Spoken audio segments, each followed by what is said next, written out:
अली जैदी की बात ना करें, उसको लोग गेट पे चीज़ें दे जाते हैं अनसाइंड।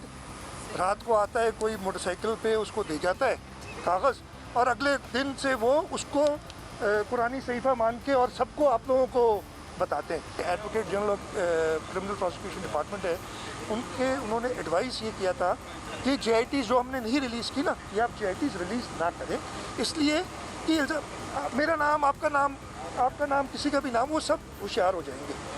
जब रूमर्स तो अपनी जगह फैलते हैं, केस कमज़ोर होगा तो आप JIT ना करें।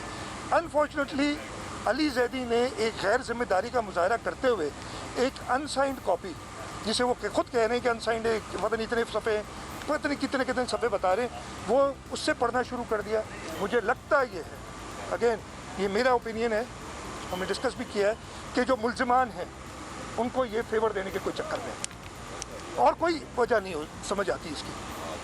तो ये सारी कहानी है। ओरिजिनल JIT, अच्छा कल भी प्रोग्राम में कह रहे 6 लोगों के साइन, 6 नहीं 7 हैं भाई, 7 की होती कीजिए, उसको पता कुछ नहीं है। अगर वो कहें कि नहीं जी मुझे फलाने अहम शख्स ने ये दिए और बड़ी ऑथेंटिक है, फिर तो मोटरसाइकिल पे कोई दे दिया, तो ये भी अगेन अली जैदी जो बात करते हैं उस पर भरोसा करना थोड़ा सा मुश्किल नज़र आ रहा है। मेरा नहीं ख्याल है प्राइम मिनिस्टर साहब इतनी गैर जिम्मेदाराना बात करेंगे।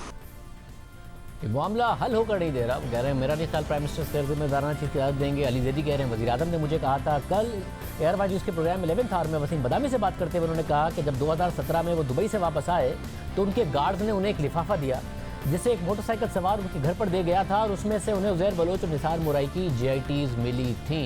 अब ये मामला गंभीर होता जा रहा है। एक और रहनुमा है, पाकिस्तान पीपल्स पार्टी में है अब वो, जो पीपल्स पार्टी से नाराज़ हुए थे इस सारे मामले पर, उन्हें क्या क्या पता है। नबील कबूल, रहनुमा पाकिस्तान पीपल्स पार्टी, हमारे साथ मौजूद है। नबील कबूल साहब बहुत शुक्रिया। नबील कबूल साहब, आपने माजी में खुद कहा कि एक JIT है जिस पर पुलिस के दस्तखत नहीं हैं। आपने आज हामिद मीर साहब के शो में भी उस हवाले से ज़रूर बात की है, मगर एक पूरा पास्ट है और आपको भी पता है कि जो पीपल्स पार्टी ने JIT रिलीज़ की है उसमें उज़ैर बलोच के सारे जराइम का जिक्र नहीं है और आप ये कह चुके हैं।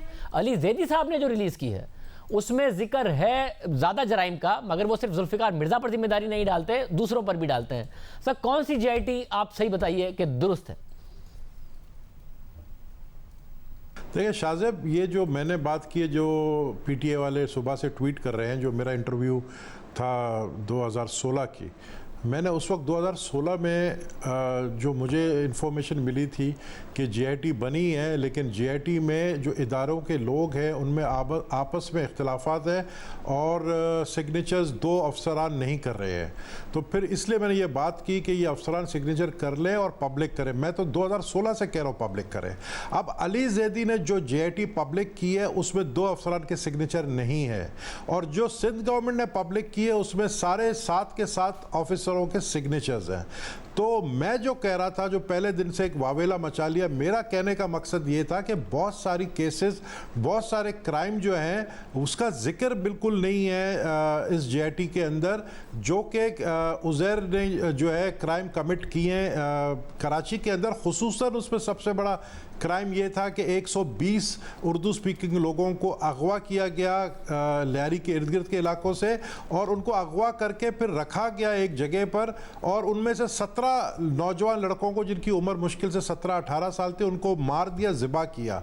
उसकी वीडियो भी चली है और आपको भी इल्म है उस वक्त। तो उस वक्त के फिर इंटीरियर मिनिस्टर रहमान मलिक ने इंटरवीन किया और रेंजर्स को बेचकर फिर बकाया लोगों को वहाँ से जो है छुटकारा हासिल हुआ। उसका जिक्र नहीं है। SHO का जिक्र नहीं है, जो सिटिंग SHO को किस तरह प्लानिंग के जरिए भेजा गया वहाँ पर अंदर कलाकोट के, और उसको जो है बुलेट जो लगी है, स्टील बुलेट, जो APC को पार करते हुए SHO को भी मारा है और 4 और कांस्टेबल को भी मारा है।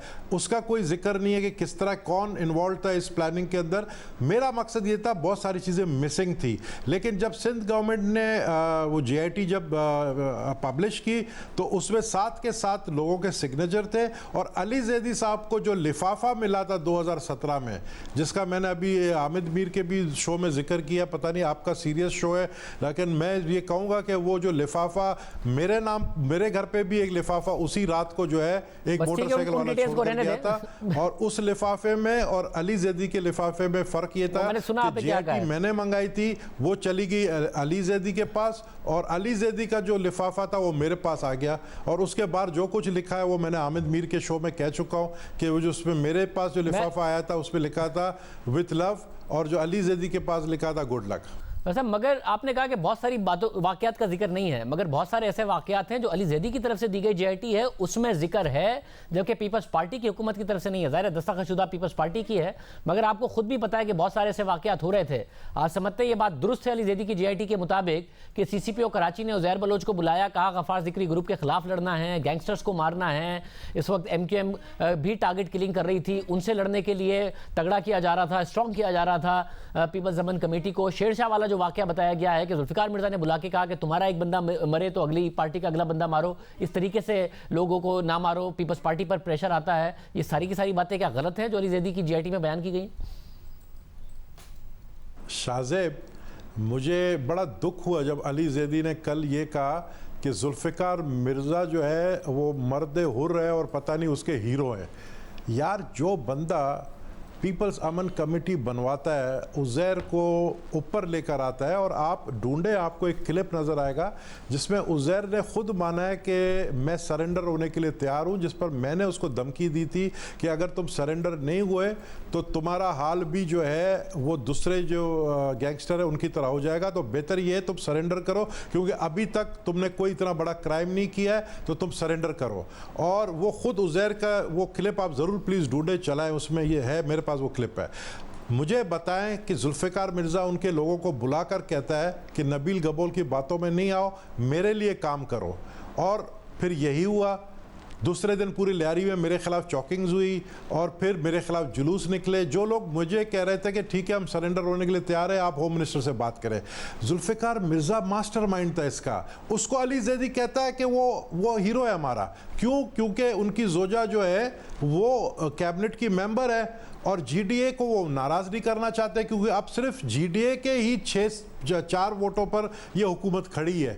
तो मैं आप मतलब कौम देख रही है कि आप किसको बेवकूफ़ बना रहे हैं। आपको चाहिए था, जब आप कह रहे हो ना मैं हक पर बात कर रहा हूं, मैं लड़ूंगा और मैं ये, तो फिर आप जुल्फिकार मिर्ज़ा को डिफेंड ना करें। वो मास्टरमाइंड था इसका। दूसरे चोर हैं और हम फरिश्ते हैं, ये कहना आपका काम नहीं है। अवाम को इसका जो है फैसला करने दे। मैं समझता हूं कि सिंध गवर्नमेंट और अली जैदी के दरमियान जो जंग चल रही थी उसमें अली जैदी हार चुके हैं। मतलब ये आप ये वर्डिक्ट आप कैसे दे रहे हैं? अली जैदी साहब पता नहीं क्यों, ज़ाहिर जुल्फिकार मिर्ज़ा साहब के हवाले से वो बातें कर रहे थे, उनसे वो सवाल मैंने कल कर लिया कि जुल्फिकार मिर्ज़ा खुद मानते हैं, उन्होंने नहीं डिनाई किया, अभी तक नहीं आए वो मीडिया पर डिनाई करने के लिए। मगर अगर सिर्फ जुल्फिकार मिर्ज़ा मास्टरमाइंड थे और जरदारी साहब इस सारी बातों से लाइल्म थे, तो लियारी में जो पाकिस्तान पीपल्स पार्टी का देरीना कारकुन था वो तो नबील गबोल था। तो नबील गबोल को अगर जुल्फिकार मिर्ज़ा ने साइडलाइन कर दिया और बहुत ज़्यादा मजबूत वहाँ पर लियारी में गैंग माफिया को कर दिया, तो ये कैसे हो सकता है कि नबील गबोल को आसिफ जरदारी साहब भी मिलने का टाइम नहीं देते थे? नबील गबोल को आसिफ जरदारी साहब ने भी मुकम्मल तौर पर साइडलाइन कर दिया था। तो यानी जुल्फिकार मिर्ज़ा जो कर रहे थे वो पूरी आशीर्वाद के साथ कर रहे थे, वरना आप क्यों साइडलाइन हो गए थे? देखिए, मैं समझता हूँ कि जरदारी साहब अपने दोस्तों पे इतना ज़्यादा ट्रस्ट करते हैं कि उनको ये पता ही नहीं चला, उनको इल्म ही नहीं हुआ कि जुल्फिकार मिर्ज़ा एक दिन उनके ख़िलाफ़ आकर ऐसी ऐसी बातें करेगा जो नाकाबिल बर्दाश्त होगा। मैंने जरदारी साहब को उस टाइम भी कहा था कि जुल्फिकार मिर्ज़ा को मना करें कि वो लियारी में इंटरफेयर ना करे। जुल्फिकार मिर्ज़ा आग से खेल रहा है, मैंने उस वक्त भी कहा था। और मेरे सामने प्रेसिडेंट जरदारी साहब ने जरदारी हाउस में जुल्फिकार मिर्ज़ा को बुलाया, रहमान मलिक साहब भी मौजूद थे, मैं भी मौजूद था, और उसको कहा कि do not interfere in Lyari, उनके अल्फाज थे। लेकिन जुल्फिकार मिर्ज़ा नहीं सुनते थे, वो एक अनगाइडेड मिसाइल बन गए थे, वो अपने मर्जी से जो चाहते थे वो करते थे। और आपने देखा कि फिर 2011 में उसको रिज़ाइन करना पड़ा, होम मिनिस्ट्री उससे ले ली और उसको जो है वो फिर रिज़ाइन करके घर बैठ गया। और फिर आप बात की जो बातें वो आपको पता है। तो मैं समझता हूँ, देखिए, नबील गबोल साइडलाइन हुआ तो नबील गबोल के नहीं थे, मगर ये जो जरदारी साहब को आप ये कि वो दोस्तों पर बड़ा भरोसा करते थे, 2011 में एमक्यूएम की नाराजी से बचने के लिए इस शहर में टारगेट किलिंग हो रही थी, मगर एमक्यूएम आपकी इत्तेहादी थी तो पुलिस को ऑपरेशन करने नहीं दिया जा रहा था। साथ में जो लियारी गैंग वॉर है उसको स्ट्रॉन्ग किया गया और गैंग टू गैंग फाइट होती थी, मगर जब आम शहरी मारे जाने लगे तब एक स्टैंड लिया गया जिस पर जुल्फिकार मिर्जा नाराज हुए। तो अपनी हुकूमत बचाने के लिए सारा का सारा मामला होता था। जाहिर है जब गैंग वॉर आगे बढ़ रही थी तो उस वक्त जरूर उन्हें रोकने का कहा गया, जिसके हवाले से वो नाराज हुए, मगर उससे पहले के जितने मामलात हैं वो मर्जी के बगैर नहीं हुए तो क्यों और क्या हुआ? और हुकूमत बचाने के लिए नहीं था तो क्या था एमक्यूएम को खुश रखने के लिए?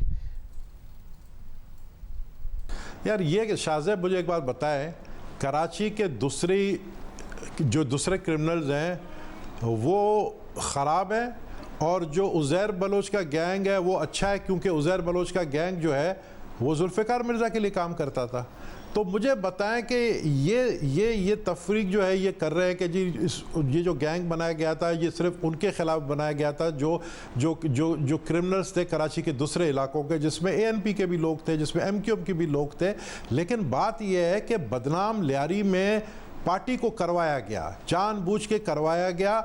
और मैं ये बात कहता रहा, मैंने ये बात, आप गवाह हो शाहजेब हर चीज़ के, मैं इस बात के लिए कहाँ नहीं गया कि भाई ये गैंगस्टर जो है ये बाद में हमारे लिए, पार्टी के लिए एक मुसीबत बन जाएंगे।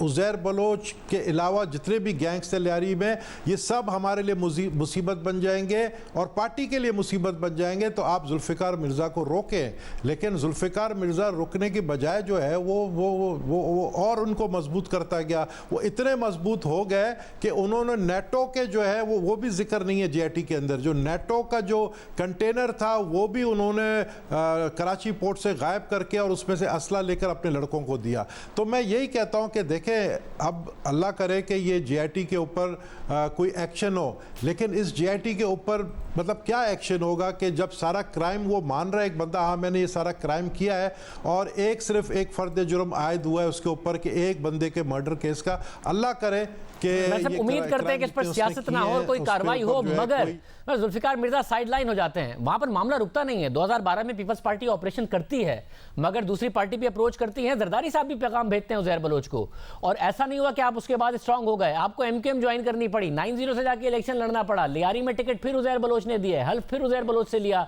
जो एमपीएस और एमएनएस थे वहां के, फिर जुल्फिकार मिर्जा के जाने के बाद भी अपीज उज़ैर बलोच को ही किया पीपल्स पार्टी ने। शाहजेब आपको याद होगा जब मैंने पीपल्स पार्टी छोड़ी और इसी बात पे छोड़ी कि मुझे अपने जान का ख़तरा था, अपनी फैमिली का ख़तरा था, क्योंकि गैंग वॉर के साथ मेरी ज़ाती दुश्मनी हो गई थी उज़ैर बलोच के साथ और उसके पूरे गैंग के साथ, और उन्होंने मेरे घर पे भी 3 दफ़ा हमला किया था। अब मेरे पास 2 चॉइस थे, या मैं मुल्क छोड़ के चला जाता या अपने दिफा के लिए उनसे लड़ता। अब दिफा के लिए मुझे पार्लियामेंट का मेंबर बनना ज़रूरी था और इसलिए फिर मैं एमक्यूएम में as a member of national assembly बना।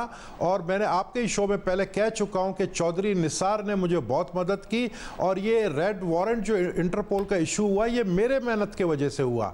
मैं दुबई में गया और मैंने ईरानी पासपोर्ट निकाल कर गवर्नमेंट को बताया कि भाई आप जिस शख्स को ढूंढ रहे हैं उज़ैर बलोच को, वो उज़ैर बलोच के नाम से नहीं घूम रहे दुबई में, उसका ईरानी नाम है, ईरानी पासपोर्ट है, और ये पासपोर्ट की कॉपी मैंने निकाल के दी इंटरपोल को। रेड वारंट तब इशू हुआ और चौधरी निसार साहब ने सपोर्ट किया मुझे।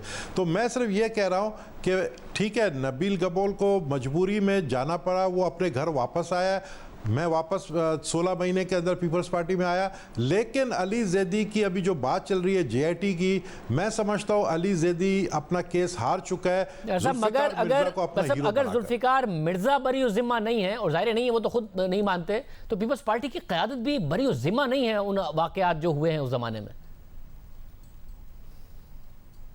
मैंने कल एक शो में मेरे ख्याल में सईद गनी साहब ने ये बात कही है, और उन्होंने कहा था कि जब ये मामलात हुए, जुल्फ़िकार मिर्ज़ा भी चले गए और ऑपरेशन हुआ लियारी में, ऑपरेशन के बाद ये सख्त नाराज़ हो गए थे और हमें डर था कि ये कहीं किसी और जमात में नहीं चले जाए। सईद गनी ने ख़ुद ये बात बोली है, और उन्होंने कहा कि हम पीस के लिए, कि लियारी में पीस हो, उसके लिए एक कमेटी बनी जिसमें सेनेटर यूसुफ बलोच भी थे, कादिर पटेल भी था, और सईद गनी भी था और वो खुद कह चुका है कि मैं 3-4 दफ़ा जाकर उज़ैर बलोच से हमने मुलाकात की और उनको हमने समझाया कि भाई आप पीस करें लियारी के अंदर, अब ये जो क्राइम है और ये लड़ाई झगड़ा इसको बंद करें, जिस पर वो खुद कह रहे हैं कि हम कामयाब हुए और उनको हमने इस बात पर राज़ी किया। तो मैं समझता हूँ कि जुल्फ़िकार मिर्ज़ा के बाद बिल्कुल आपकी बात सही है, वो पीटीआई ज्वाइन करने वाले थे और इवन गौस अली शाह साहब भी गए थे ऑफ़र लेकर उनके घर पर, वो भी पिक्चर्स मौजूद हैं कि मुस्लिम लीग ज्वाइन करो,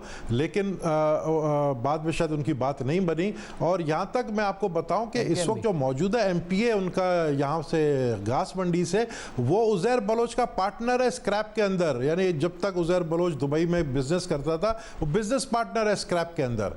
तो ये सारी बातें हकीकत है और खुद सईद गनी ने ये बात बोली। कल कादिर पटेल साहब हमारे साथ मौजूद थे। अब जेआईटी कहती है सारी जमातें हैं, पीपल्स पार्टी के से हट के नून लीग, पीटीआई सब चाहते थे कि ज्वाइन कर लें। अल्लाह हाफ़िज़।